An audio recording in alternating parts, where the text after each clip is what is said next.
Hey, hey, not good morning, but good afternoon today. Yes, good afternoon, Kim. How are you? I'm very well, thank you. And how are you? Awesome. We'll just pretend like we haven't been chatting for the last hour, but Yeah. all right. So today, identifying and healing underlying triggers. Yes, this is a huge, huge topic to share. Massive. Yeah, definitely a few topics to cover under all of this. Absolutely. I don't know, went too far. Oh. All right, so I'll let you kick us off. Thank you, Kim. Absolutely. So today's topic around underlying triggers and how to heal. And first of all, what is a trigger? So, a trigger is an event that causes a reaction of some description. And there are many reasons or many triggers that we can have that sets this off. So, some of the ones that we've come up with are seeing or hearing about a particular person. So, it could be a friend, a loved one, um, something that that person may have said or done that's affected us in some way. Someone raising their voice at or around us, particularly as children, if we were yelled at a lot, and knowing that our parents did the best they could with the tools they had. But I know I was raised in quite a loud house. Um, Being criticized or put down, and it could be around our academic performance. It could be something that was said at work, um, that maybe we didn't do our job, or were told that we didn't do our job as effectively. And any of those things could be a factor. Watching or listening to a movie, a TV show, or music, and it could be something that's really sad. That's there might have been something visually that affected us within that. Our smells, it could be perfume, grass, fresh bread, um, something that we may not have liked as children. Tastes, could be food or drinks, a thunderstorm, or any other sort of natural disaster. It could be an earthquake that might have triggered. I know we had an earthquake in Melbourne last year, I think it was, and I think it shocked a few of the children in my house. It shocked me actually as well. I felt the house move and thought, wow, this is really, really insane. Um, could be, uh, we're very prone in Australia to floods and bushfires, and I know a lot of people that were very, very affected recently by the floods up in Queensland and New South Wales. Yeah. Social media posts is another one, and there's a lot of really controversial social media out there at the moment, and that can really affect a person. A specific phrase or a topic, and a big one that comes to mind with that is death. And obviously, COVID is another one without going too much into depth about that. And then a social event. So it could be a party, it could be, some sort of function. Is there anything else that I've missed, Kim, as far as that goes? I mean, I'm sure we could make that list a lot longer if we put out Mm, for long enough, or if we had, if anyone wanted to add to that. But I guess there's also the flip side of that, where we've got um, something that triggers a positive reaction as well. mm, This is mostly, I guess, focused on the not so positive or the more adverse reactions. yep. And if you can just imagine, when we in the shopping centre, for example, and we hear a little baby start cackling and that laugh, Mm. and I mean, I can see it on your face already, Zen. Uh, it just instantly, for most people, and I know that it can potentially trigger some people.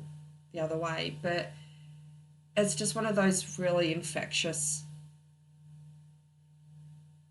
kind of things to hear a baby laughing, Mm, child mm, laughing. It just incites that real light up. You just want to laugh along with them. So, for the purpose of like today's conversation, I guess we're mostly sort of going into the more negative reactions and feelings and stuff, but there is that flip side as well. So, just to cover off absolutely, Kim. that one, I guess. um, but yeah, so going into, I guess, why are we triggered by something, yet there can be someone sitting either side of us who just got no reaction, Mm, and then we're sitting there looking like, these crazy people. Um, and I mean, I guess that's because we've all got very unique experiences that have brought us to where we are today. So our unresolved past traumas.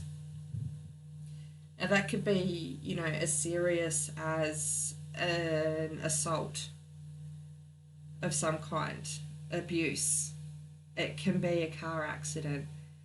It can be that you put your hand up in grade 2 to ask the teacher a question, and everyone laughed at you, and you went, oh, I'm not going to ask another question because I look like an idiot.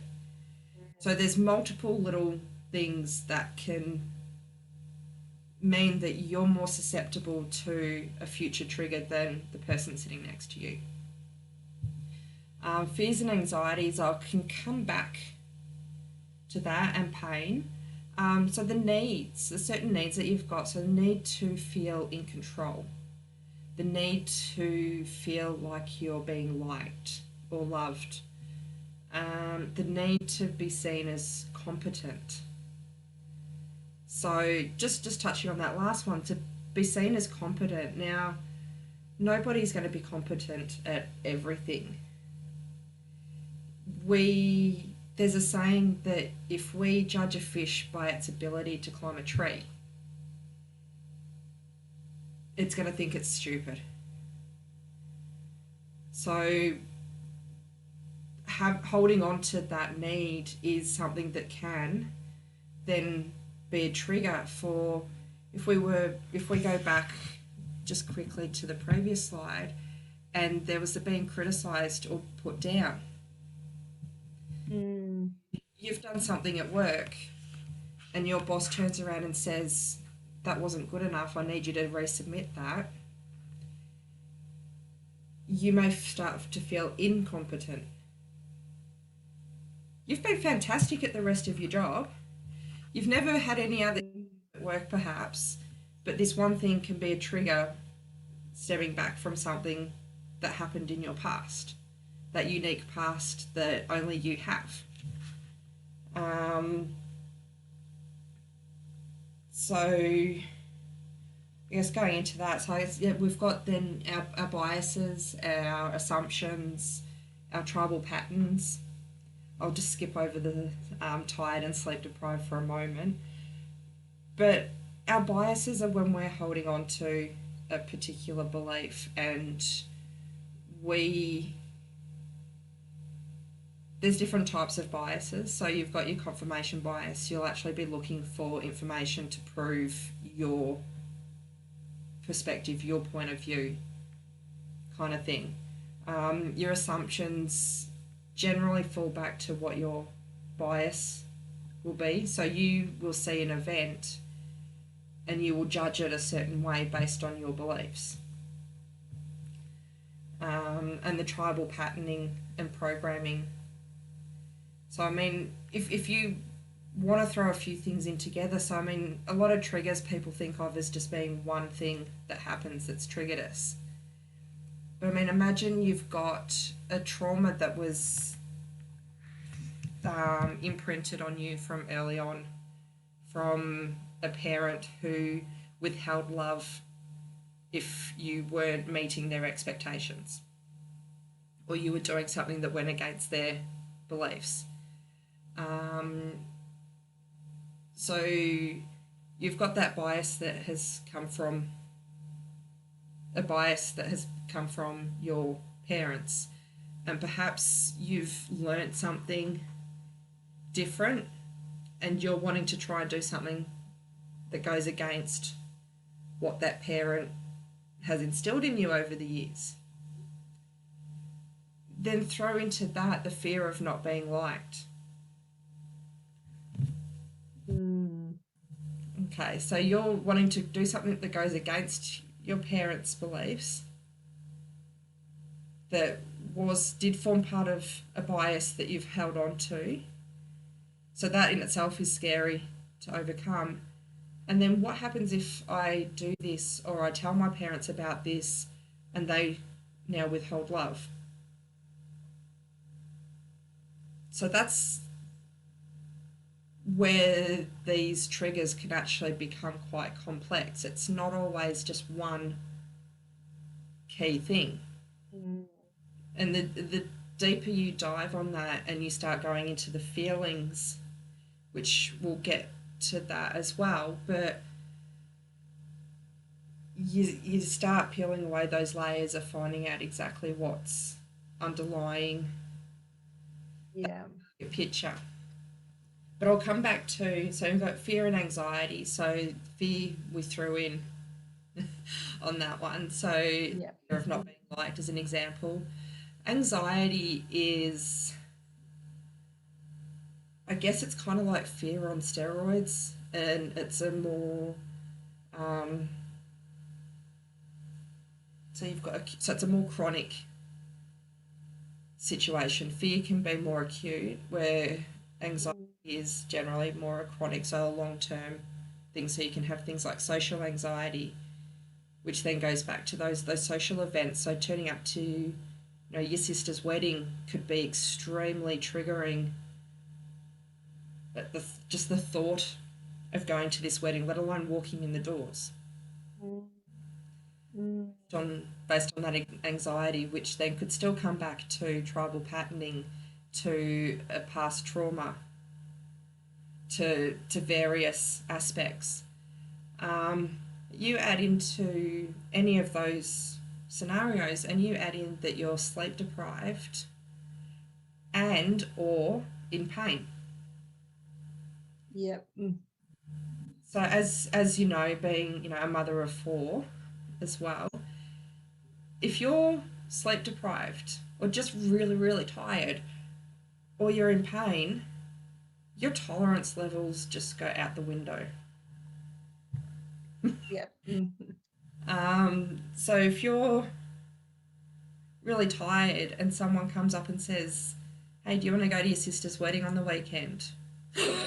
Panic stations. You're just going to go into complete meltdown. When normally it might be, "Oh, I'm not really too keen on going," and you can talk through it and rationalize it, but you're overtired or you're in pain and you're just everything is amplified as a result of those emotions.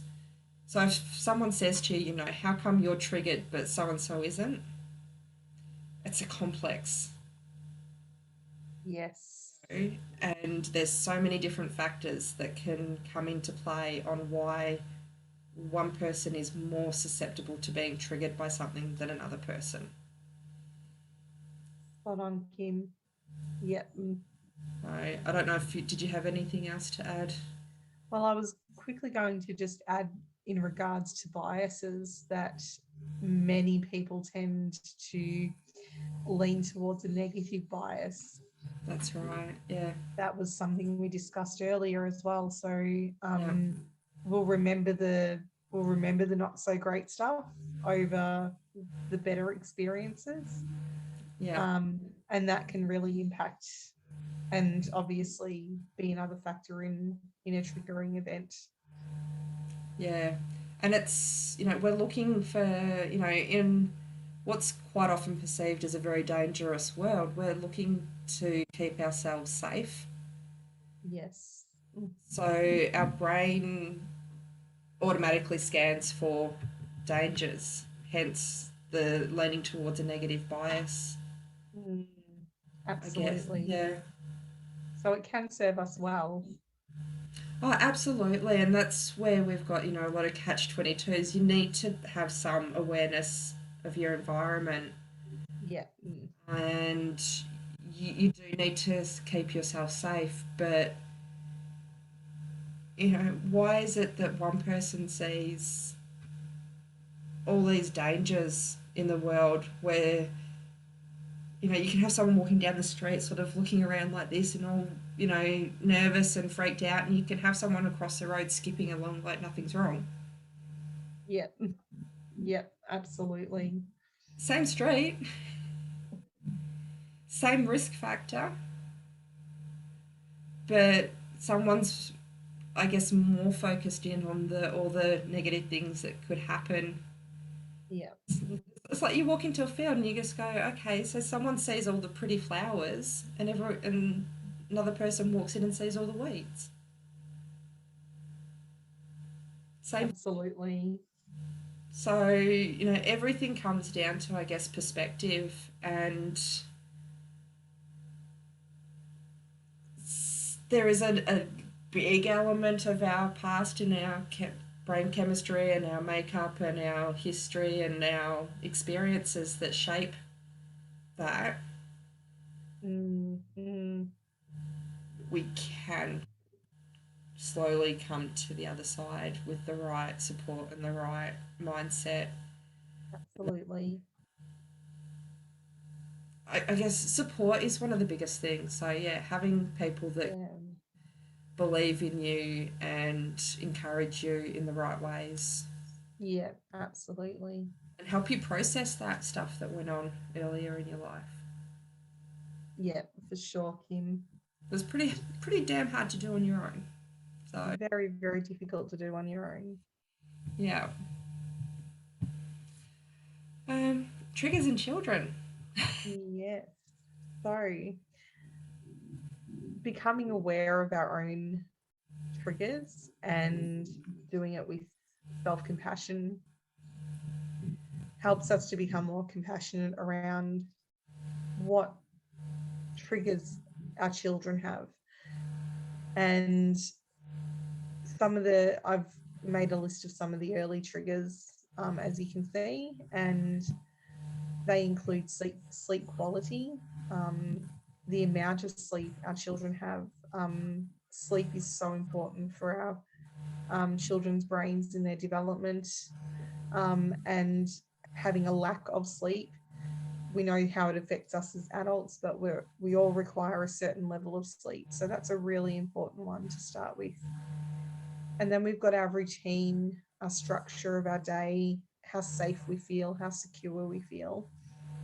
And um, I know from experience as a mother, as well as the research to show that it is really, really important for us to have a really great working routine. Children like to know what to expect for the most part, and especially for children who kind of thrive on structure and set times, it's really, really important to be meeting their needs in that sense. Yeah. So Just then we've quickly got, around that as well. So, predictability. yeah, Predictability absolutely. is, our brains love predictability. Kids' brains just Absolutely. love it even more. Yes, absolutely, Kim. It's just, Um, yeah, it's comes back to that safety is you've got there as well. yeah, yeah, for sure. And yeah, it sort of kind of goes into all the other ones really too. But hunger and thirst is another one. And I know, where it comes to routine and, and food, as a mother, again, like, my children seem wired to know when breakfast, lunch, and dinner is at bare minimal, and then everything else in between, So, really, really important to be able to identify that one. We can look for certain hunger cues. Some children are a lot more, able to identify their own hunger than others as well. Or they just get Um, angry. yes. uh, and then we've got food, diet, and allergies. If you've got children who are more sensitive and prone to react in certain ways to processed foods and others, it's just really important to have a really well balanced diet, as we all know. And then time spent outdoors. So we live in a world where we're full of technology.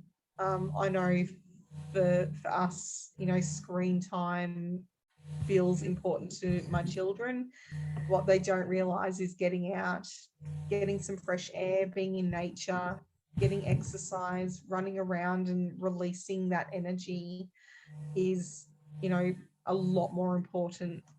And so, if they're not well balanced and getting that certain time outside, that can be a trigger for our children. Being either overstimulated or understimulated. And this is a really difficult balance. I'm sure there's many parents out there who can really struggle to sort of work out that happy medium. But, I think, again, having a really great, well working routine, some structure in their day can really help them to kind of understand and know, what their needs are as well. And then you've got development challenges. So, children with different learning styles. As an example, you've got kinesthetic learners, you've got auditory learners, visual learners. If you throw a kinesthetic learner in an environment where they've got to read text for too long, where they've got to retain that information in a really different way, where the kinesthetic learners are very hands-on, that I would guarantee would be a recipe for disaster. I know as a kinesthetic learner myself, I need to really kind of put into practice what I'm actually doing at the time. So I struggled academically, and that was a real triggering event for myself. So I'm sure many people would be able to identify, with that. And then processing and functioning speed. Children are all wired differently, trying to take in bits of information, and some children just take it in that little bit slower than others. And then you've got development and age, and um, there's so many different factors where it comes to development and age. Obviously, you can't really expect, as an example, a 4 or 5-year-old to have the same level of emotional regulation as a child who's a lot older. And then in saying that, you've got your sort of preteens who are kind of starting to, hormones are starting to kick in. There's so many factors involved in that. And their perception of the world's going to possibly be a lot more dramatic for a while, and things that normally wouldn't set our children off perhaps might just kind of affect them that little bit differently. Then you've got fear, worry and anxiety. They sort of speak for themselves a lot. If you've got a child who's afraid of the dark, as an example, obviously you're not going to put them in a room where it's pitch black, and we're going to find ways to cater for that. Difficulty understanding and expressing emotion. Again, you've got to look at, what's appropriate for their age. If they're, if they're younger than 8 years old, so 8's around the time that they start to be able to emotionally regulate, and, any child younger than that, they need a lot of support. And some children develop that a little bit later as well, so then factoring that in as well. And lack of confidence can be another one, as well as shame and insecurity.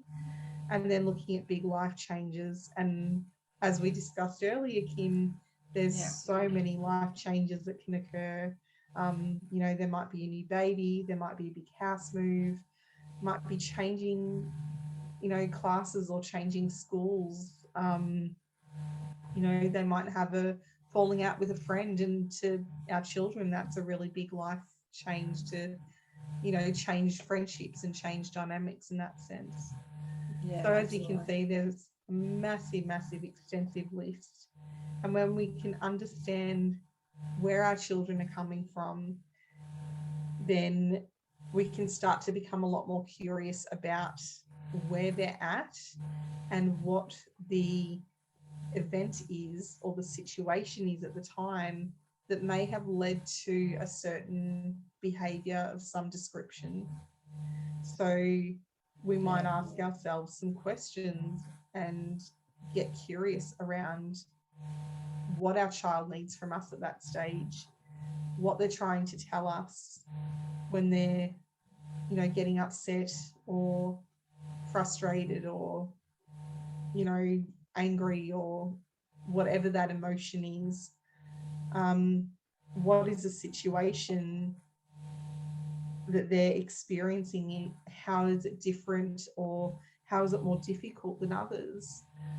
And again, factoring in a child's individuality, what led up to the moment, and asking ourselves what the one thing is right now that our child might need.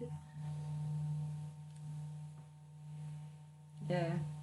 And as, I mean, oh, you've probably heard it before at least then, is that all behaviour is communication. Absolutely, Kim. So when we're looking at, I mentioned it before when you read it, hunger and thirst, that, hangry, Yes. who gets hangry. Um, so he's actually just started going to the cupboard and he'll help himself. He'll go and grab a box of cereal and hand it to me, and he lets me know a little bit better now than he used to. But he didn't always recognise his hunger cues. So he would just get really angry and he would get quite emotional. And I'd be sitting there, just about ready to rip my hair out, going, "What's going on?" And, I'd be messaging my partner while he's at work, just going, "I don't know what's happening. He's just lost the plot. He's getting upset over everything." And I'd get a message back. It's like, "Well, have you tried feeding him?" So I don't deprive my son of food, but sometimes, No. get, an afternoon snack or something, and I'll give him something to eat, and instantly that mood just shifts. It's amazing, isn't it? So as you say, just getting curious on, when there's behaviours that are coming up, it's not, it's so easy to sit there and think, "Oh, they're giving me such a hard time." Yeah. But if we can flip that over to maybe they're having a hard time, and how can we help them, Absolutely. that's when we're going to start finding the solutions. Absolutely, Kim. Another example I can think of off the top of my head is my youngest son at the moment, and I've now realized that he's having a really difficult time asking for something that he wants because he's afraid that we're going to say no all the time. Oh, that dreaded word, no. Oh, yeah, absolutely.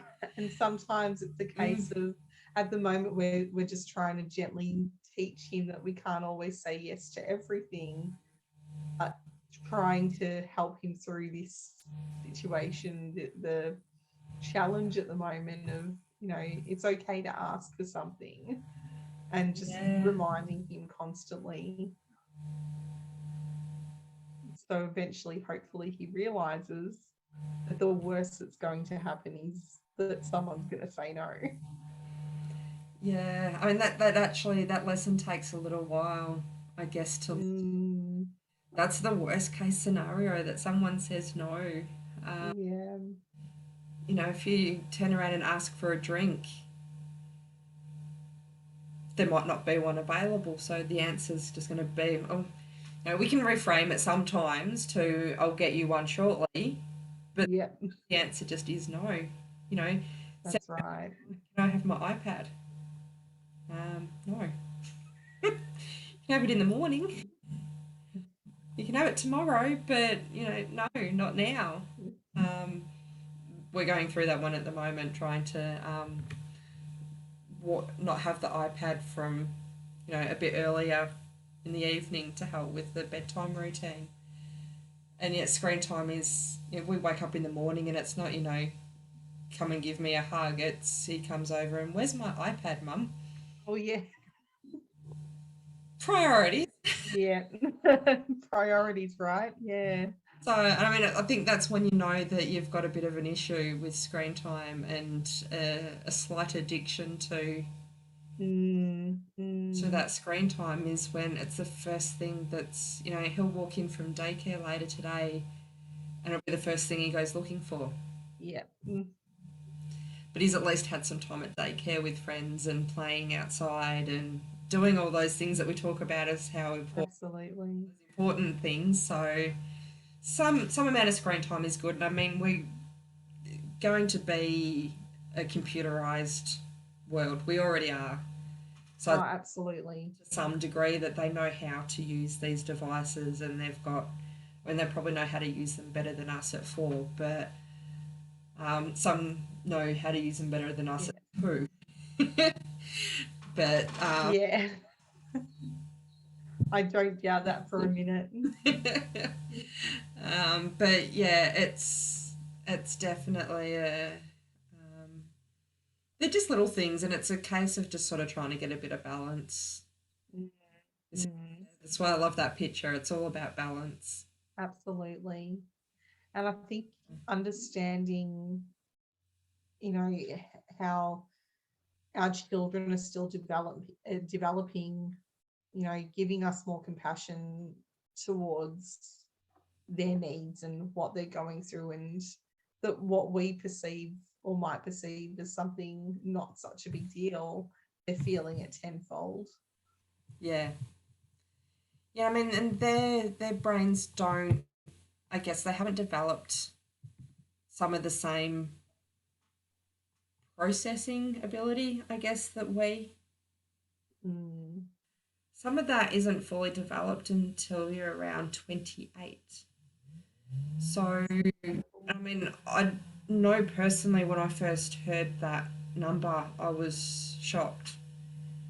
I sort of thought that somewhere in your childhood you sort of learn all this sort of stuff, but mm, start learning. And I mean, it starts, so your executive functions at the front part of your brain are what help you to be able to problem solve, yeah, to, to work out, if I move this over here, this is going to happen. So you cause and effect, being able to mm, process through all of those, anything that goes on in the brain that requires a thought process leading up to something for you to think about happens in the front part of your brain, where the back part of your brain, the reptilian part of your brain, is your doing part. It just instinctively does what you need to do. So if you need to get up and run because you're in danger, your body will just instinctively do that. mm, For babies, when they're hungry, when they're tired, when they need to be changed for basically any reason on earth, they will cry to let us know that's their form of communication. yeah, As they get older, they start learning that if they do certain things, they'll elicit a certain reaction from us. So they know when they smile, we'll smile back. They will start to learn that when they cry and point at the fridge, they'll get something to eat. So these things get learnt over time, but they're not fully developed yet. Their instinct is to go straight to the reptilian brain, which is the part of the brain that we access when we're triggered. It's yeah, the active part of the brain. And that's where, I guess, when a child is experiencing a triggering event, if we think about how challenging it is for us to process, how quickly we can go from being having that triggering event happen to us reacting, mm, a little story that goes on in somewhere in there, they have less capacity to go through that. yeah, mm, They'll just instantly react.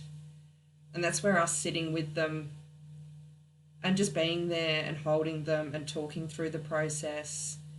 Mm, Um, I mean, if they're in full fight flight mode, there's no talking. This the talking yeah. happens. Just sort of being there and helping them to process that emotion is really important. And the more that we're able to role model that as adults, so working on our triggers and working through how we process when we're triggered will ultimately help them to process those things when they're triggered. Spot on, Kim. Yeah. Yeah. So it's all a process and it all takes, some time. Our kids don't just, magically grow up. That is a process. Yep. We don't just, Absolutely. if we've been very reactive to triggers all our life, we don't just turn a page and go, okay, so we're not going to react anymore. We're okay. We're all good. I've That's right. found that now. It is a process. That's so true. So it's, I guess, yeah, be gentle. Be kind. Yeah. Be gentle and kind with yourself. So is the self compassion. I guess that goes back to our previous video as well, was on self compassion. So it starts with you. That's right. That's exactly it. So there So moving along. we go. So yeah, what triggered me? Um, so what a trigger might feel like. Um, so I felt it was unfair. I felt unheard. Mm, Lack of affection. I mean, there's so many. I'm just sort of looking for the ones that kind of jump out. That I felt ignored. Um, mm, couldn't speak up, so they can be very similar. So you may have felt ignored so many times that now, what's the point yeah. Yeah. Mm, in speaking up? Or perhaps you did speak up and you got shot down very quickly.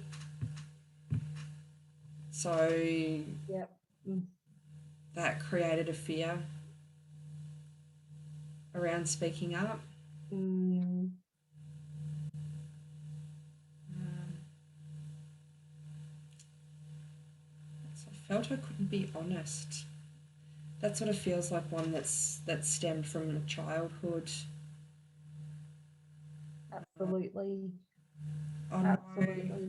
I know I was raised with that if I'd done something wrong, if I'd misbehaved, if I'd, whatever you want to call it, um, but if I was honest about it, the consequences were generally less. So Yes. it did inspire me to be an honest person, and I kind of became honest to a fault, maybe a little bit too honest sometimes. So, but for some people, that doesn't. The opposite of that happens, and you speak up and you're honest about something, you get in trouble. Absolutely. So you hide it, and you start telling little white lies, and little white lies can spiral out of control, and it can become Yeah. difficult then to speak the truth. Absolutely. Absolutely. And there's going towards the end of this list, there's many in there that actually resonate for me pre my current relationship, my from my previous relationship, and those feelings of um, being manipulated and controlled. If we're in any kind of abusive relationship, Yeah. they would be two very, very big ones that would come up. Oh, absolutely. So anyone who has spent any time with someone who's got some narcissistic traits, whether that's Mm, narcissism or just leaning towards, they yeah, are and I know I've got past experience as well with that. So I know anytime now where I feel like someone is using guilt to try and get me to do something that they want, that triggers a lot of past memories for me around being manipulated as well. Yeah. So, and yeah, it's definitely a lot of these are just a very um, uncomfortable, or I guess yeah, uncomfortable. But I mean to where on the scale will vary for people. But the feeling manipulated and controlled are definitely ones that will come from someone who's had a relationship with some Yeah. very narcissistic, and even going into the I felt unloved. Yes. Um, when you've been manipulated a lot, you can start sort of wondering what other people's intention is behind them showing affection. Yep. Yes. Um, yeah, there is actually a term for that as well. I can't think of it off the top of my head, but um, it's going to do my head in now. It'll come to you when you least expect it. That it will, that it will. Um, But there's so many more words you could add in to this list as well. Moments of insecurity, yeah. um, and feeling insecure you know, could have been set off by a number of things as well. And, big life changes. Yeah. One massive thing was being uncertain around whether or not we were going to secure a rental property. And that feeling Mm, of insecurity was huge. yeah, And that's a then getting scary into one. another rental property, the next trigger is, uncertainty around how long am I going to get to stay here? And that can be a really, really difficult Do I one. unpack all the boxes or do we just unpack the bare necessities? Yeah. Yes, Yeah. absolutely, Kim. Absolutely. And I just spotted one that is probably almost the number one trigger for a lot of parents, especially parents of teenagers. Mm. I felt disrespected. Oh, that's a huge one. So, Huge, huge one. and I can say with some level of certainty that your child is not actually meaning to disrespect you. It's more about them than you. That's right. Yes. Um, but that doesn't stop that feeling from coming up.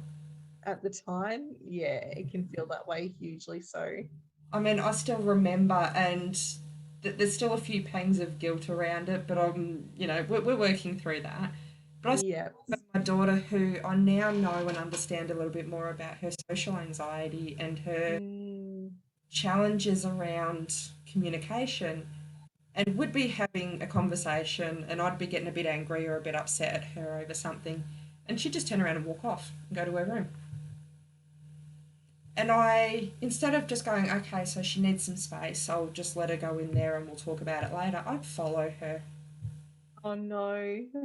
And it would be, how dare you walk off and don't you disrespect me like that? That's so rude. In hindsight, I would have maybe held back. However, I didn't have that awareness and that understanding at the time. So I Yeah. myself. But it's so easy to be triggered by what can appear to be disrespect when So true. it's really more about what they're going through than Mm. I just about feel like we could have a whole other session around that. Uh, yeah. especially as two parents who are both parented teens. Yeah. Yes. Yeah, and teenage girls. Yeah, I've had teenage boy as well, but yeah, it's they definitely have, I guess, when you're talking about a very stereotypical male teenager and a very stereotypical female teenager, and I know there's a whole spectrum in between as well. So, but your very typical female teenagers.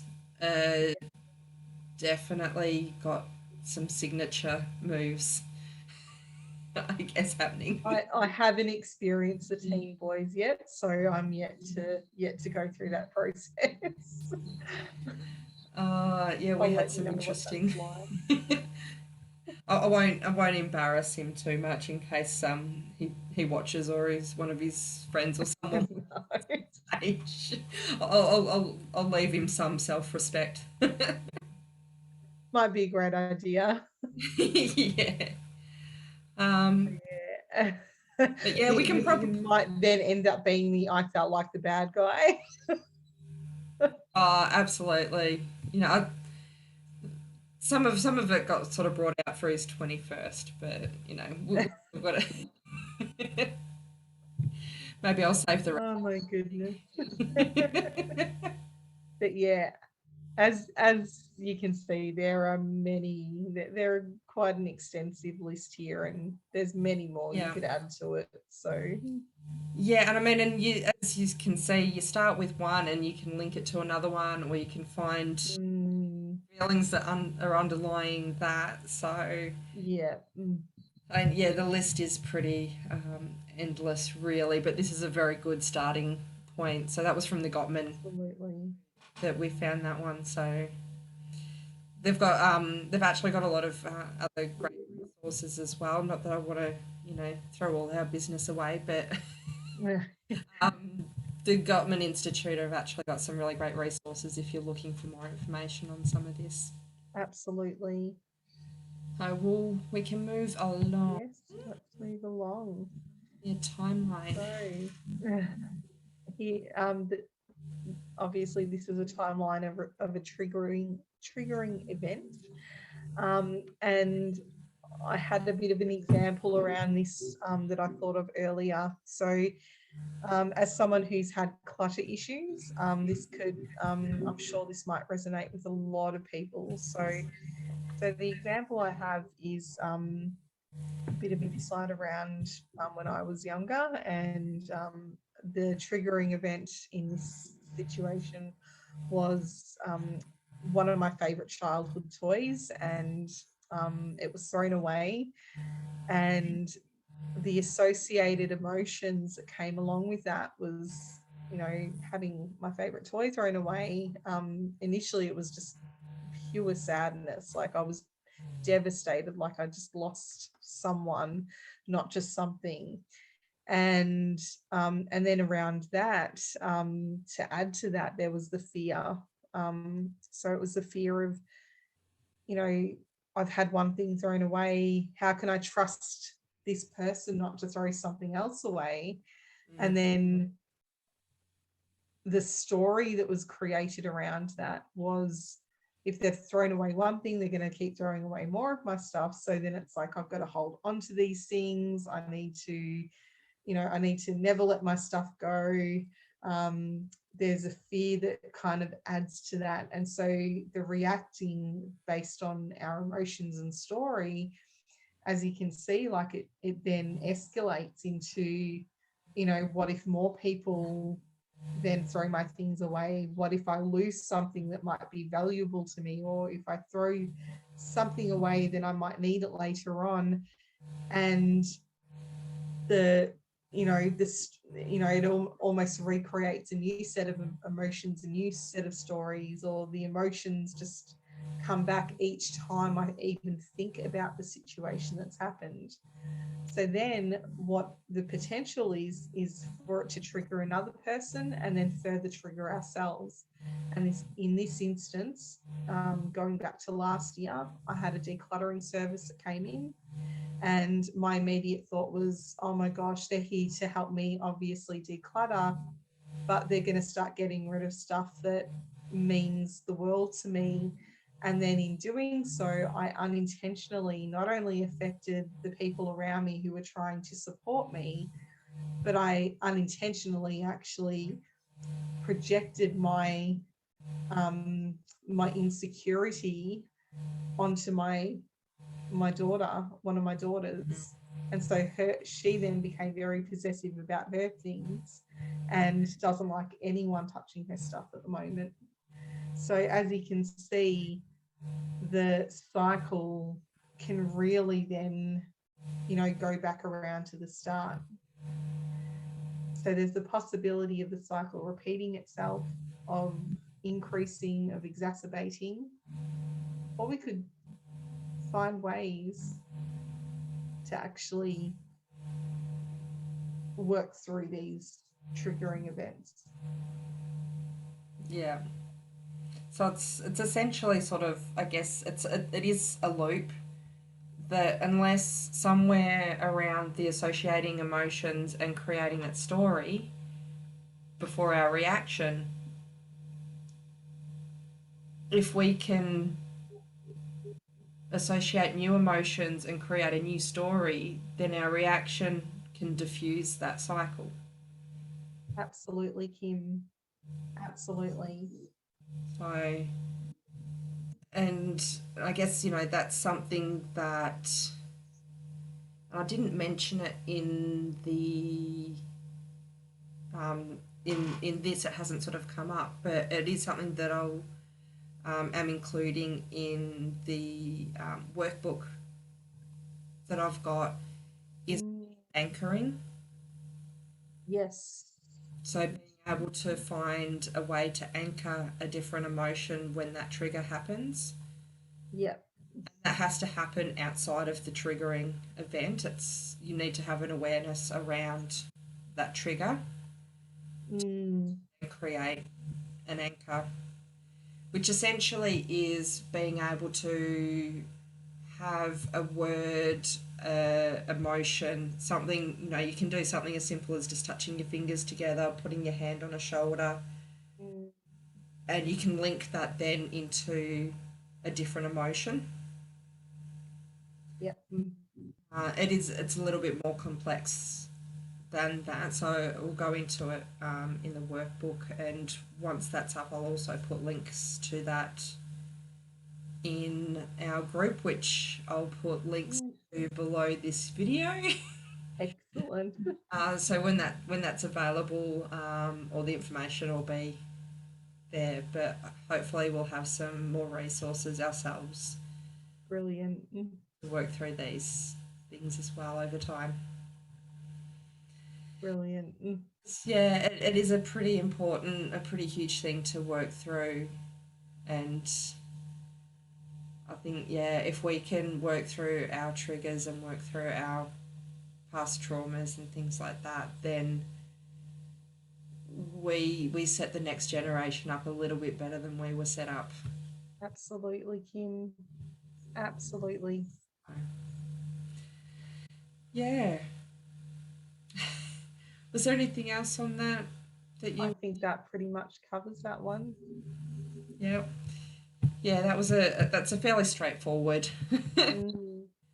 I think if we can apply um, that method to our perception of the situation, which we'll touch on a bit later on as well, but looking at the timeline of a triggering event and then breaking it down and perceiving the situation the way that we did perceive it, and Yeah. then looking at the alternative to. Yeah, if we're able to catch before emotions, I guess, spiral to a point where they're not, Mm, we struggle to come back from them.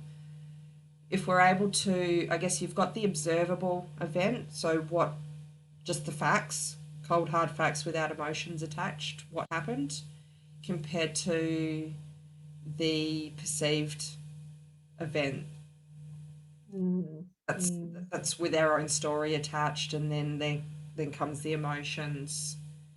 yeah, mm, It's really sort of breaking it down and then getting curious about what the observable event made, absolutely. rather than putting our own interpretation Mm, mm, on that. And that again is a process, but it's doable. absolutely. Okay. So moving along. All right. So finding a way to heal. It's a pretty important step. Um, you've probably got that idea from the way we've been talking about this one. So it's like a virus. I'm just going to read this straight off the screen. Like a virus, in our encoding system, unprocessed traumatic memories can become sticking points that cause our mental and physical processes to malfunction. Early evidence of cellular memory shows that it's not just our brain, but our body's cells that could hold an imprint of past traumatic events. So I actually found there was a Harvard Medical School research study, I guess it was done, that was talking about untreated past trauma and the huge impact that it can have on our overall health. So, the emotional and physical reactions that it can trigger can make you prone to some serious health complications, some serious health conditions. So, that can include things like heart attack, stroke, obesity, diabetes, and even some cancers. Which, I mean, that all sounds really scary, right? But like you've got, so you know, the good news is that past trauma doesn't have to affect your life. It's a treatable problem, and help is out there. Therapy can help in unlocking or processing the traumatic memories, releasing them from being trapped in your system. When the traumatic memory is reintegrated in the mind, the brain can begin to heal. So essentially, yeah, we've got a cellular memory of everything, and Mm, how those cells are stored in our body and the condition that they're in is centered around the story that we tell ourselves about those traumas. So if that's a trauma that's become trapped and the only memory your body has of that is negative, you know, someone just coming up to you from behind and saying boo and you jump, you feel that in your whole body. yeah. That creates a sensation in your body that, you know, we go, oh, and we get over it because it was just a little, generally. And then if you've got some little kids or something might be horrified by it, and every time someone goes to tap them on the shoulders, they freak out. But Yeah. generally speaking, when it's just a fright and we've been able to have a laugh afterwards and we've been able to complete that, be Mm, able to go, at the end of it, we've released that tension. But yeah. we've had all these negative experiences, and as you, I think you mentioned before, I know we've spoken about it previously. When you are told to um, hold down your emotions Yes. and you bottle them up, you know, and unfortunately, a lot of little boys who are now men grew up in an era where it was, you know, don't cry like a girl, stop crying or I'll give you something to cry about. When they tried to express those emotions, they were shut down Yeah. and had to shut those emotions off. So a lot of those men now will struggle with expressing those emotions, so they get bottled up. Yeah. And certain experiences can then trigger those emotions, and they'll continue trying to bottle them up. And, you know, sometimes that comes out as anger because anger is more masculine. Yes. Okay, Yeah. I'm going to actually rephrase that. Anger is generally perceived as more masculine. The C does. Yeah. Yep. Um, Anger is just a normal emotion. Yes. And perhaps it's more that it comes out as aggression rather than anger. So they'll get angry and show that as aggression rather than sadness. Mm, mm, Because it's easier to sort of yell at someone and tell them to go away and they're stupid and back off and don't push me than yep, be able to admit, hey, that hurt. yep, absolutely. So then that sort of stuff gets stored within ourselves and it's not released. So Mm, I guess the way I've heard it explained by people who are quite, experts on like, trauma related therapies, talk about completing that cycle of an yep, emotion that comes up. So if you're sad, for example, to be able to cry and just go, I acknowledge that I'm upset at the moment. I'm okay to feel like this. I'm really sad because this happened. You can then, move on. yep, And sometimes that process takes longer because it's a bigger experience that's made you feel sad. yes, It'll complete a lot quicker. It's all relative to the individual yep, person. But yeah, being able to process those emotions is I guess one of the biggest things. So that's what a lot of people, and I mean I've done therapy for past traumas, yep, going back into that emotion and actually yep, that cycle and creating I guess a new story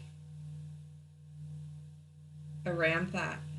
yep, So absolutely. you're not forgetting it, you're not going through some crazy woo woo thing Yep, or they'll just you're not getting a mental lobotomy.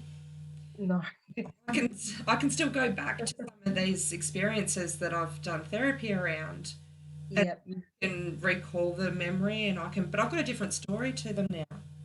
yeah, yes, So when I tell the story of me getting picked on in prep, all the kids that, I walked into the classroom and all these kids were laughing, I felt like all these kids were laughing at me. I don't feel sad about that anymore. I just see all these kids laughing. yeah, yeah, They weren't trying to make anyone feel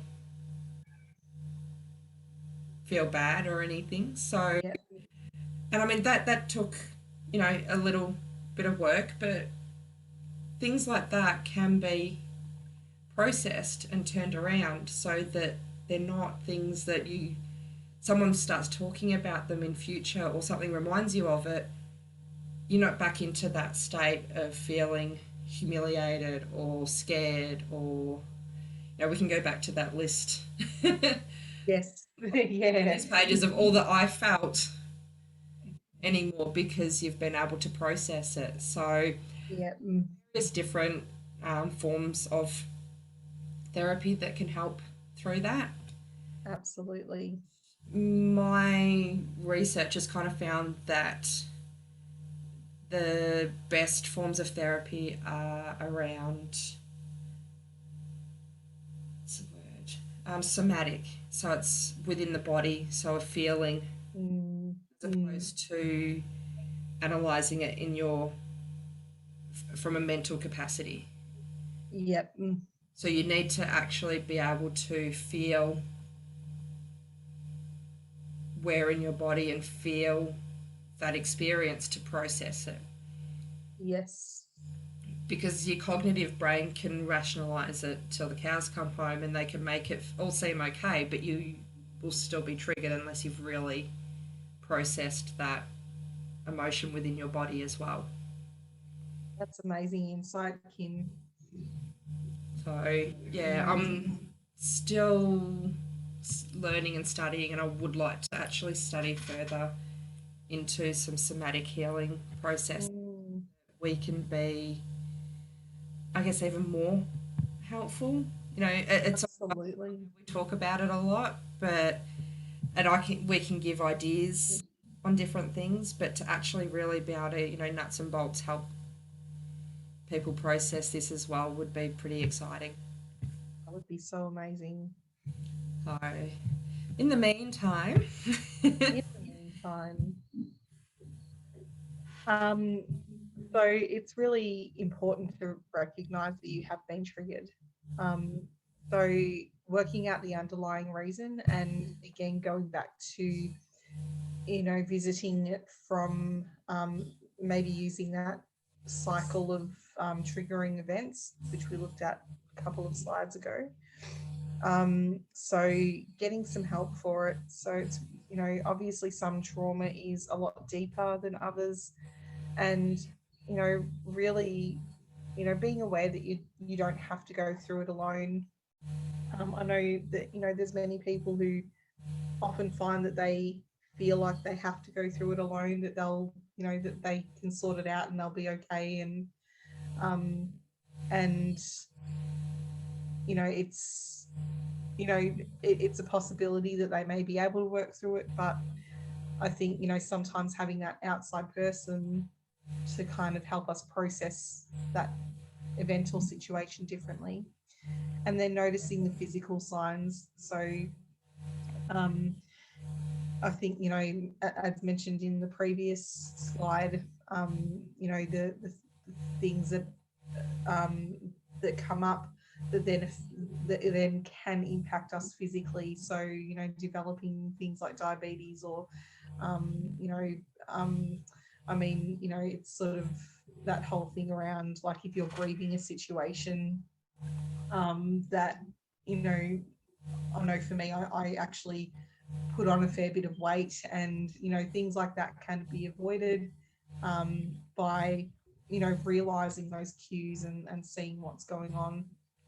sometimes it's sort of the physical signs in the moment as well. So you Mm, might not think that you're, getting angry, but your fists yep.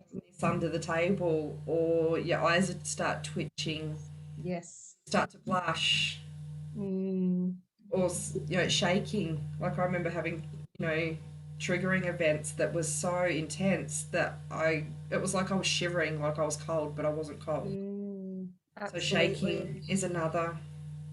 Yeah. So yeah, you can And have as more.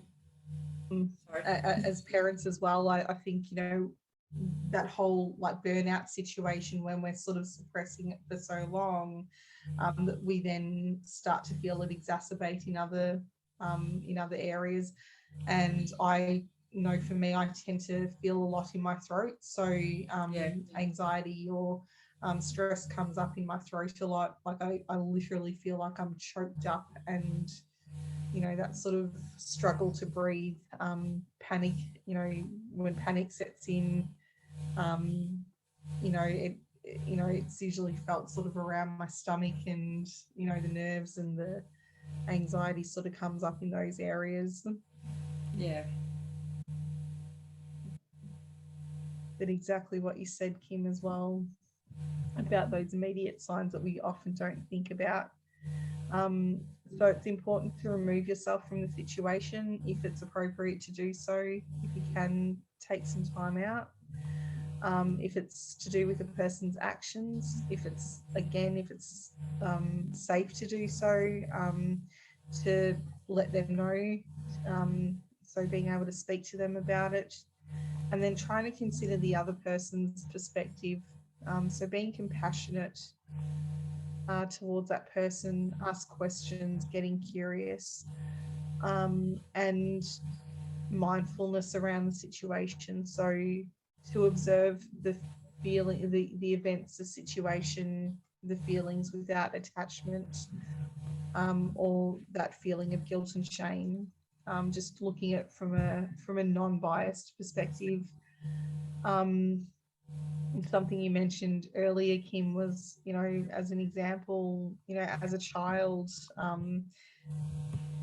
and I went through it as well, where I was picked on a lot at school, and I had a school bully, and it's only now as an adult that I can actually look at it from that non-biased perspective, where I Mm, used to just think that person was just being really, really mean or nasty or whatever it was. And, why would they do this to me? And, that whole sort of, they're doing it towards me sort of thing.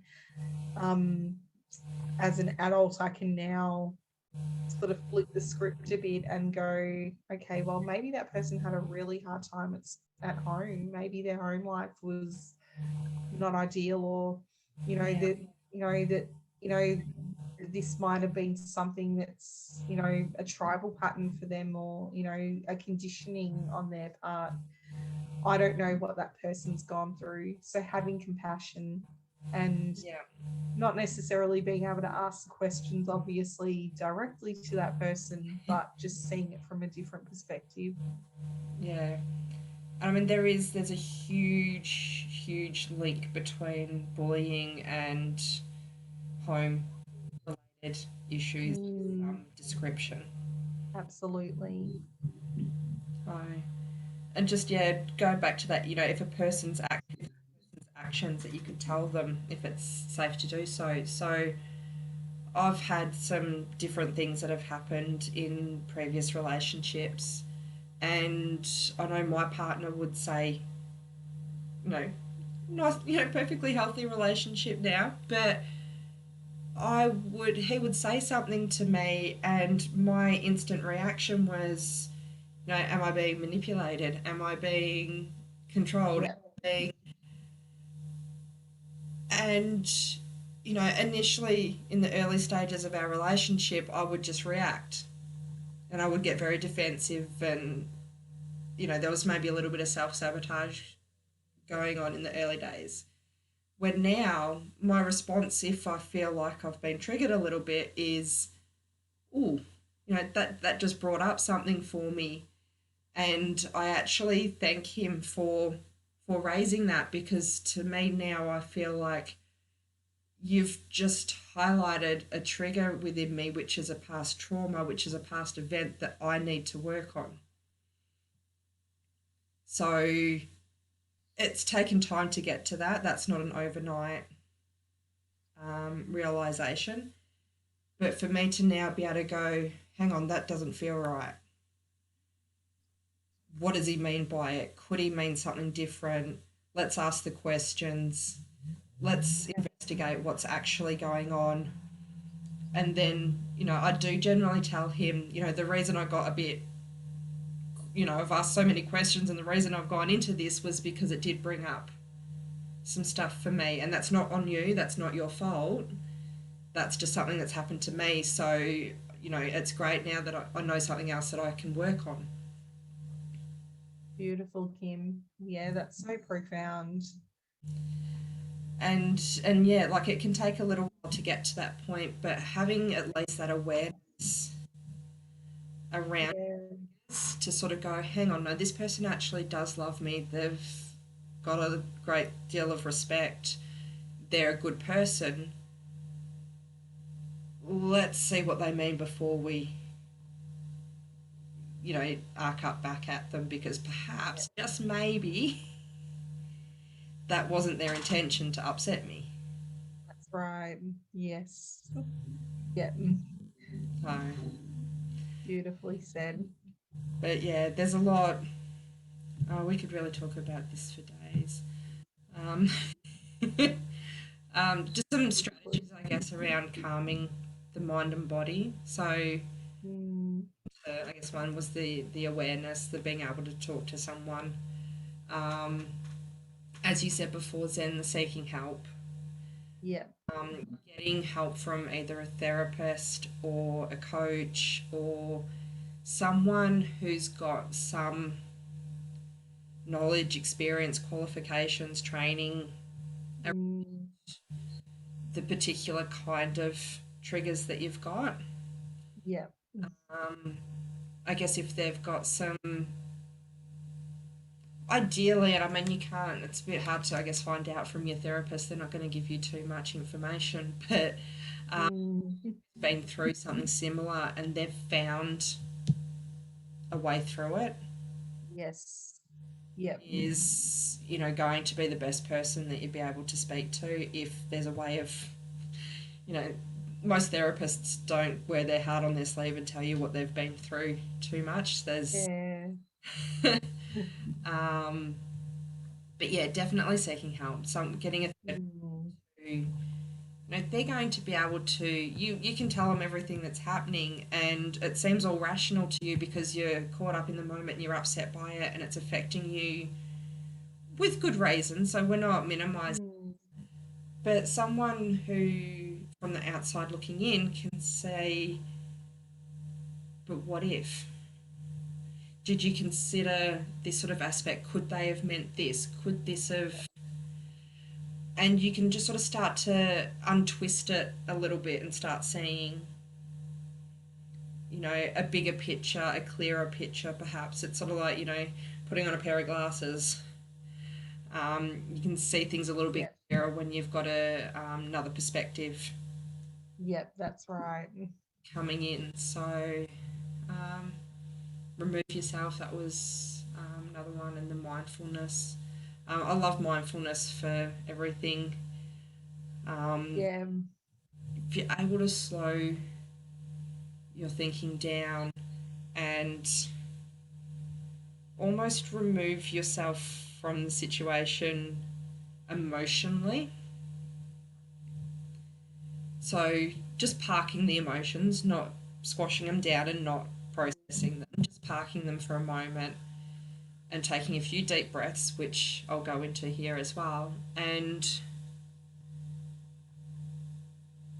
being able to just observe the situation without judgment.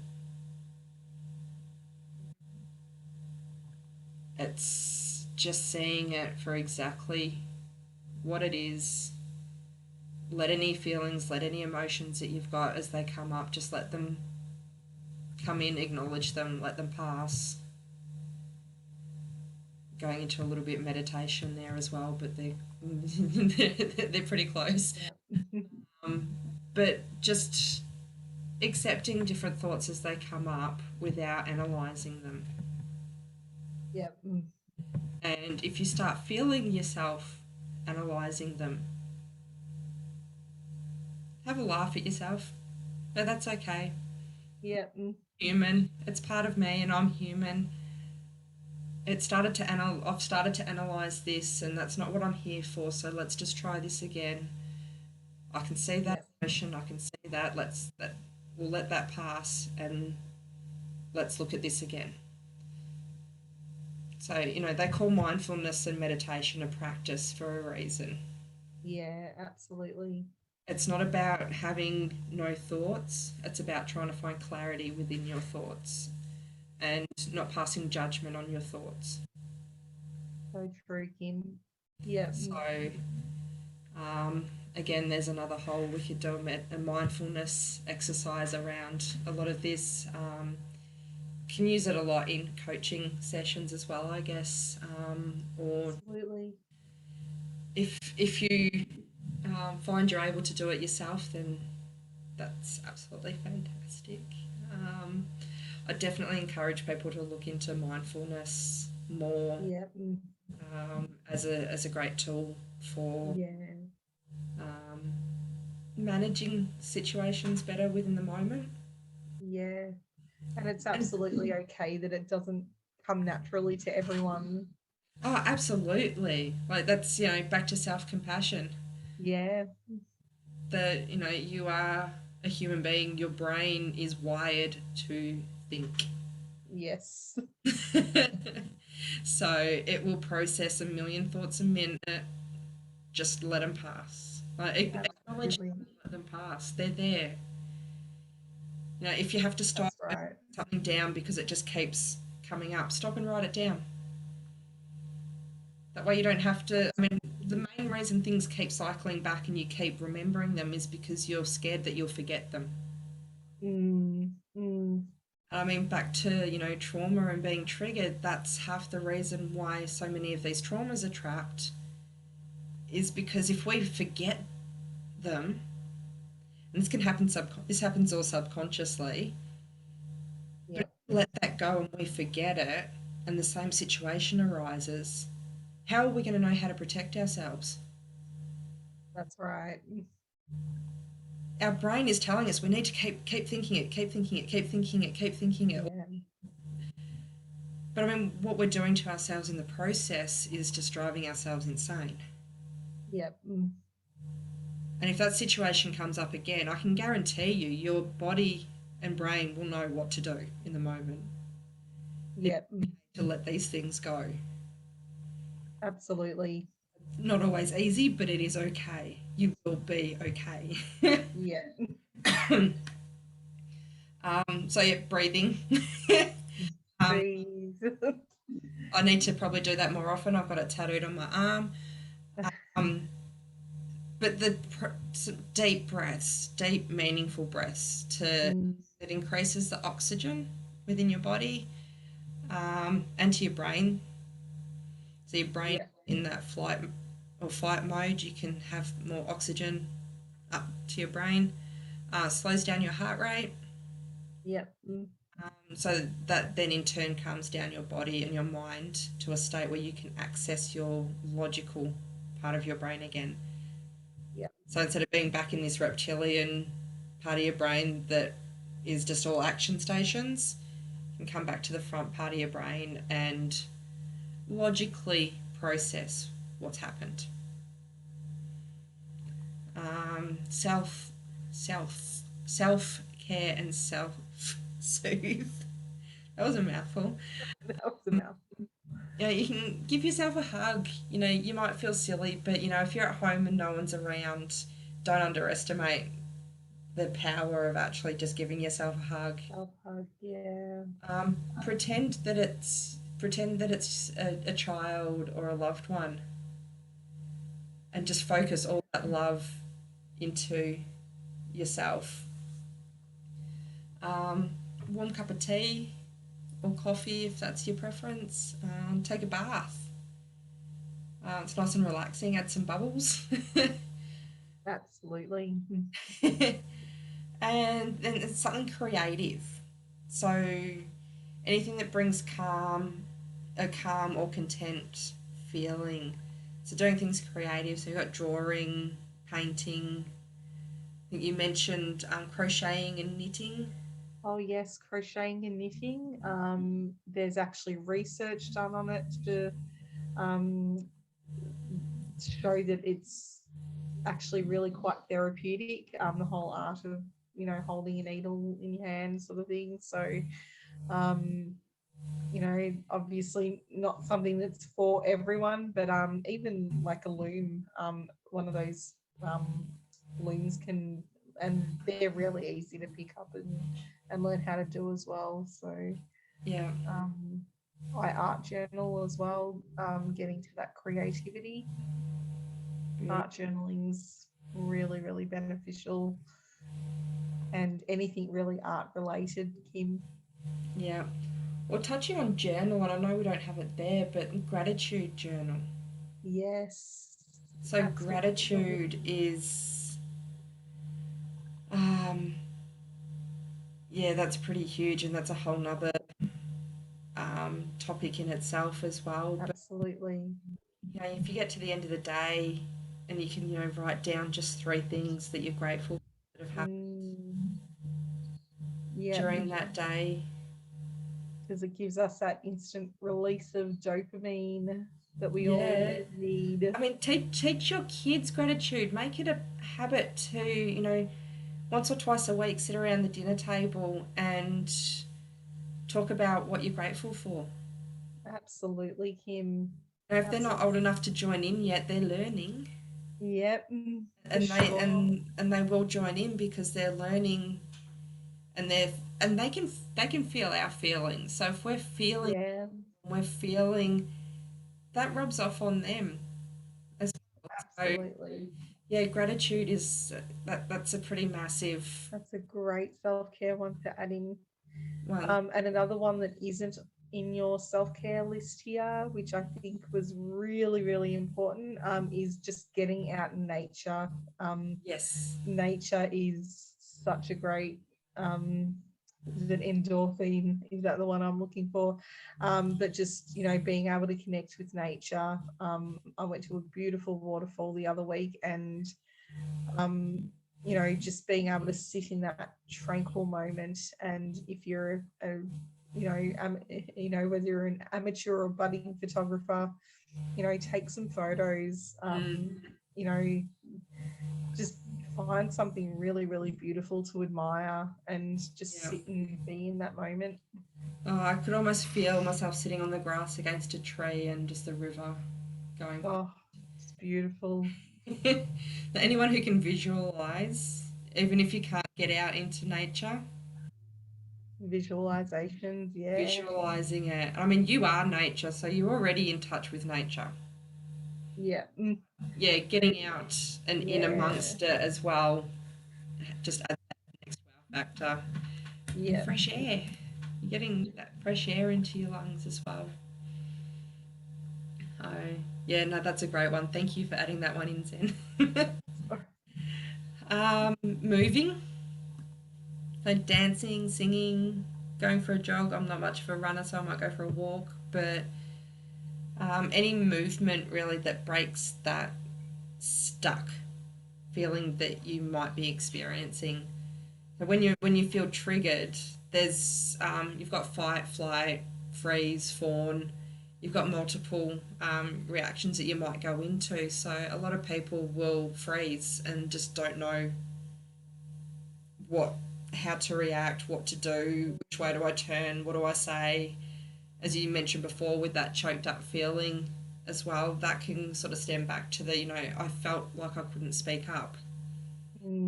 Absolutely. All your words, everything just gets stuck. Yeah. So that's where singing.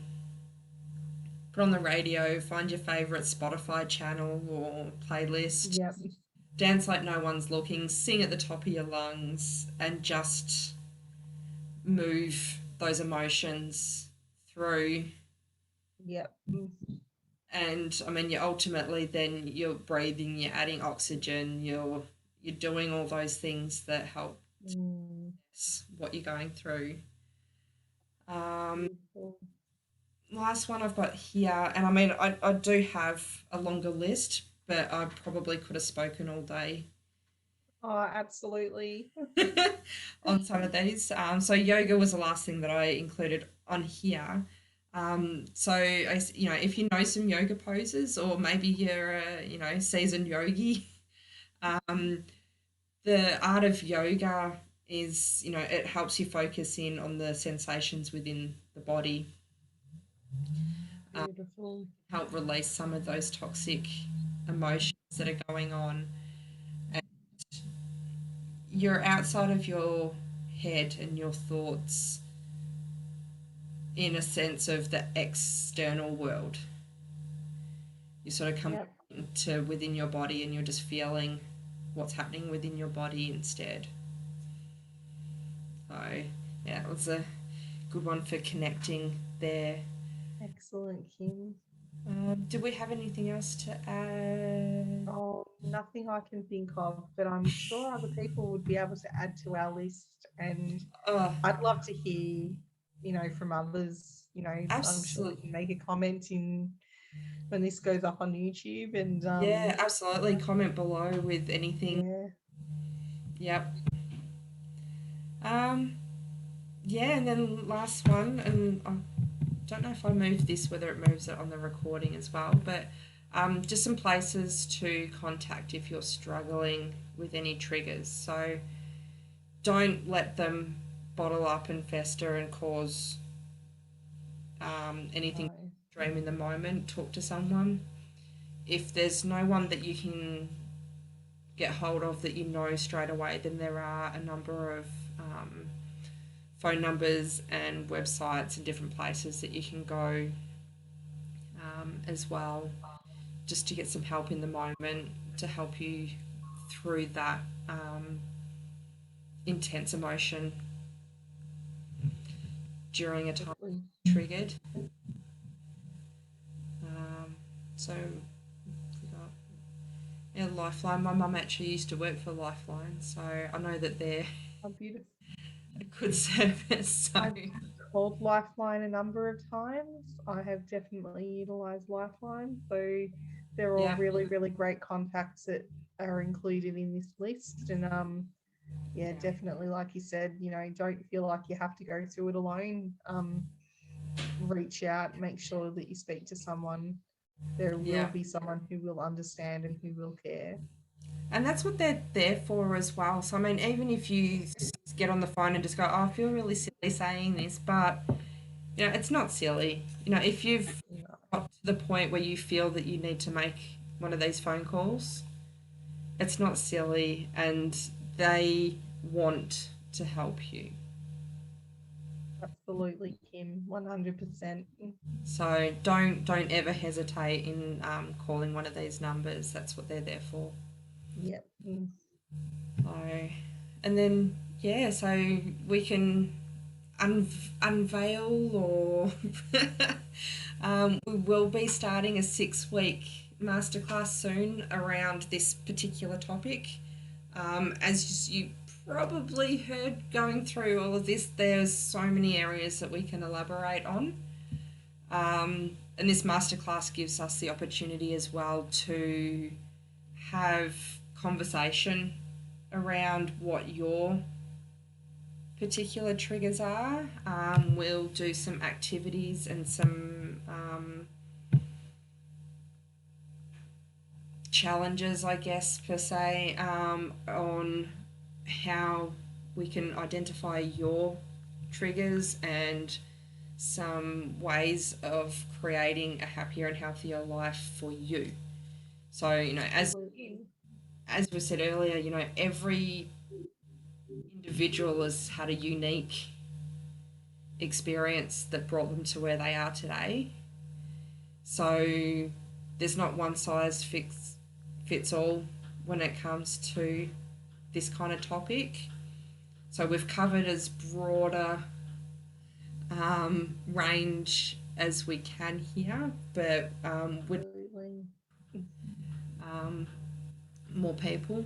So what we'll do, so this is going up on YouTube. So if you're watching on YouTube, we'll post some links below to our private Facebook group, and in that group we'll have more details shortly around our masterclass that's coming up in a few weeks' time. So we're a bit excited. Oh, yes. This will be our first masterclass, Kim. And there's a Yes. lot to unpack in this one. So, Oh, there is just so much, and I mean, 6 weeks will do it justice. yeah, it feels like it could go on double that time, but Yeah. So I mean, what we might do as well is actually create a separate Facebook group specifically for anyone that joins in on the masterclass, yeah, and that way, if there's any questions in between sessions as well, we can try and answer those. absolutely. Let's build that into an ever evolving process here. The masterclass, it's, we've definitely got our key structure, but how it's moulded will come down to who joins in, essentially. Absolutely. So, So, I really hope that um, guess shed some light and gave people some great insight around identifying triggers. And it is a huge one. If anyone wants to reach out, obviously they'll have the links and everything to come on and contact us. And yeah, other than that, I think that's pretty great, Kim. yeah, Possibly a no, wrap. I think that's a wrap. So I'll do my oh my goodness, mind gone blank. That's right. I see your true colours, and that's why I love you. Mwah. All right. Now, we'll catch you next time. Will do.